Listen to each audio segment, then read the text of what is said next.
Assalamualaikum warahmatullahi wabarakatuh. Kami dari kelompok 15 akan mempresentasikan tentang pasar oligopoli. Berikut ini merupakan rumusan masalah yang akan kami bahas dalam presentasi kali ini. Yang pertama, apa itu pasar oligopoli? Oligopoli adalah berasal dari bahasa Yunani, yaitu oligospolein, yang berarti menjual sedikit atau hanya beberapa penjual. Oligopoli adalah tempat jual beli yang terdiri dari berbagai macam jenis perusahaan, sehingga perilaku dari salah satu perusahaan cenderung akan berpengaruh secara drastis terhadap pengusaha yang lain yang ikut di dalamnya. Pasar oligopoli adalah suatu pasar di mana terdapat beberapa produsen yang menghasilkan barang-barang yang saling bersaingan, dan merupakan salah satu jenis pasar persaingan tidak sempurna, di mana pasar oligopoli merupakan pasar yang hanya terdapat beberapa perusahaan atau penjual yang memproduksi barang sejenis.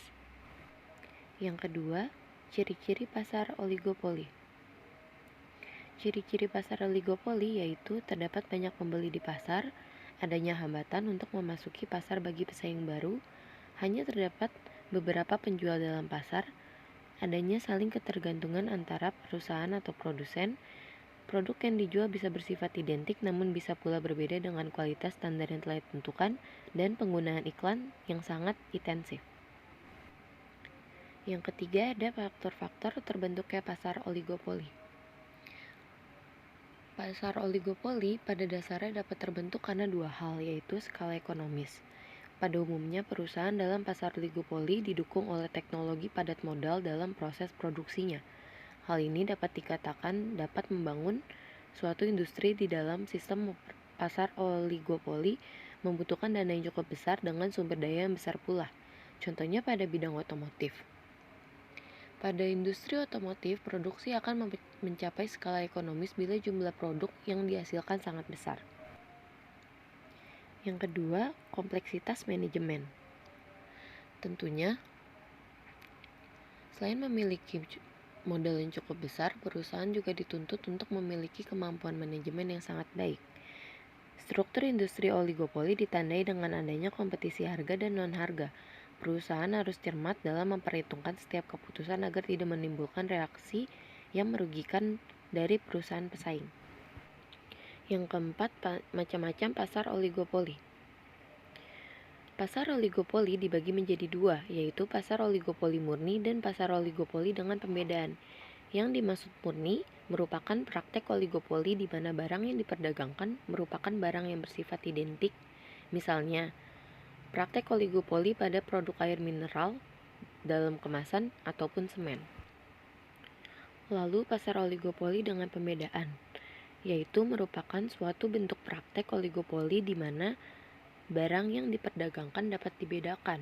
Misalnya, pasar sepeda motor di Indonesia dikuasai oleh beberapa merek terkenal seperti Honda, Yamaha, serta Suzuki. Yang kelima, karakteristik pasar oligopoli.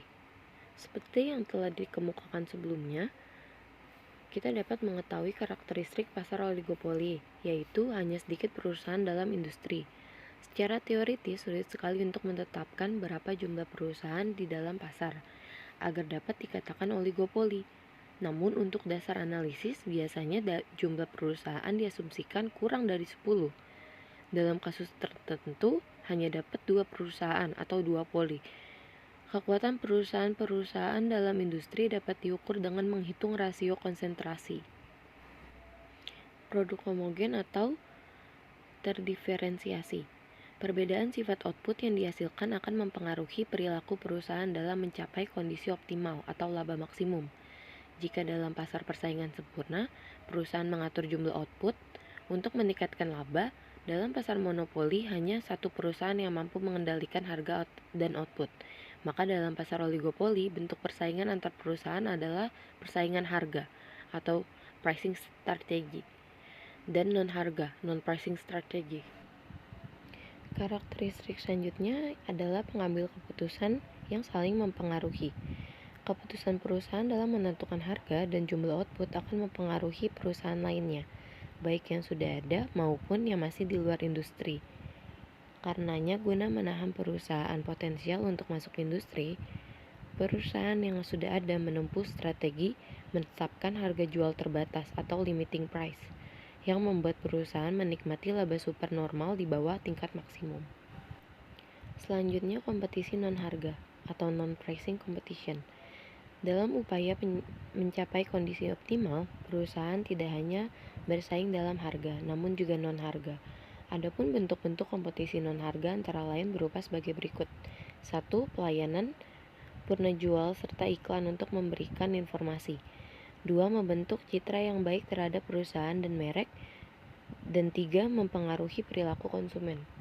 Keputusan investasi yang akurat diperlukan agar perusahaan dapat berjalan dengan tingkat efisiensi yang sangat tinggi. Dan yang terakhir ada kelebihan dan kekurangan dari pasar oligopoli. Kelebihan pasar oligopoli. Yang pertama, perusahaan pasti sering melakukan inovasi baru dalam mengembangkan produknya, karena terjadinya persaingan yang ketat antar perusahaan agar tidak kalah saing. Yang kedua, harga yang diberikan bisa langsung diterima konsumen karena terjadinya ketetapan persaingan, sehingga produsen memiliki ketepatan pemasaran yang baik. Yang ketiga, produk yang dihasilkan pasti lebih berkualitas dan terjamin izin dari pemerintah, karena mereka merupakan perusahaan yang besar, pastinya memperhatikan pasar. Yang keempat, persaingan yang terjadi antar produsen dapat menguntungkan bagi konsumen. Selanjutnya ada kelemahan pasar oligopoli. Perusahaan yang baru akan lebih sulit untuk masuk sistem pasar ini, dan tentunya sulit untuk berkembang. Dikarenakan perusahaan yang sudah lama beroperasi pastinya lebih mengetahui sistematika pasar yang dituju, serta perusahaan baru akan lebih sulit untuk menyaingi mereka. Yang kedua, perusahaan yang sudah lama terjun kemungkinan besar memiliki pelanggan yang tetap, sehingga pelanggan tetap tersebut tentunya sulit untuk berpaling ke merek dagang lainnya. Yang ketiga, seringnya terjadi perang harga antar produsen untuk menarik konsumen. Yang keempat, membutuhkan modal yang besar sehingga dapat menimbulkan pemborosan produksi. Dan yang terakhir, sering terjadinya monopoli dagang yang merugikan konsumen. Sekian presentasi dari kelompok kami. Mohon maaf jika ada kekurangan ataupun kesalahan dari kata-kata yang saya ucapkan. Terima kasih. Minal aidin wal faizin. Mohon maaf lahir dan batin. Assalamualaikum warahmatullahi wabarakatuh.